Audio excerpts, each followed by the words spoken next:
You've probably heard of the Fenway neighborhood because of Fenway Park, but believe it or not, the park is actually named after the neighborhood. Now, disclaimer, this neighborhood is officially recognized as Fenway-Kenmore, but no one will ever say, I live in Fenway-Kenmore. They'll say, I live in Fenway, or I live in Kenmore. And I've noticed the people who are from here call it the Fenway. Also, this is just my personal experience, so if I'm wrong, just let me know in the comments. But for the purposes of this video, when I say Fenway, I am referring to Fenway-Kenmore. So the first pro of Fenway is that the architecture has so much more variety than other parts of the city. It's a nice blend of brick walk-ups, brownstones, and tall apartment buildings, which are both new and old, so you can really take your pick of exactly what you want. While neighborhoods further east like Beacon Hill have the Boston Common, Fenway has the Fens. It's a wonderful green space, and it's a lot less touristy than the Boston Common. It's also got a really cool bridge. If you're an art enthusiast, there's not one, but 2 art museums in this neighborhood. Fenway is a fantastic neighborhood to live in if you work in the Longwood medical area, which includes Brigham and Women's, Boston Children's, and Beth Israel. If you don't work at one of these places, you can easily commute via the Green Line, which has many access points within Fenway. If you're looking for after-dinner activities, you won't have to leave the neighborhood. Fenway has no shortage of lively bars, and there's even one inside of Fenway Park that overlooks the field, even from the urinal in the men's bathroom.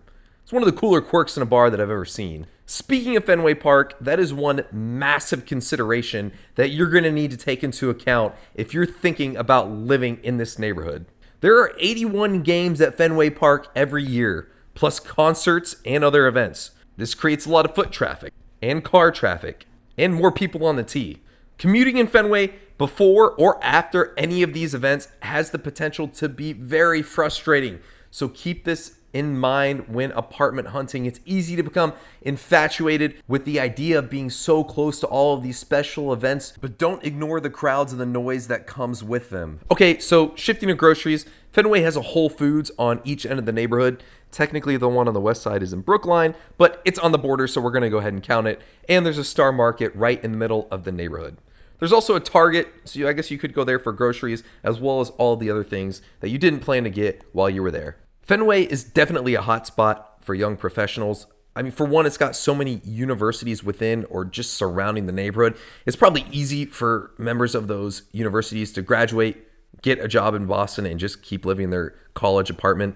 But it is a great place for young professionals. Demographics at bars do change based on events, but the residents themselves trend younger. So if you like what Fenway has to offer and you're thinking about moving here, just know that the median rent for a 1-bedroom is just about $2,800, and the median rent for a 2-bedroom is just about $3,300.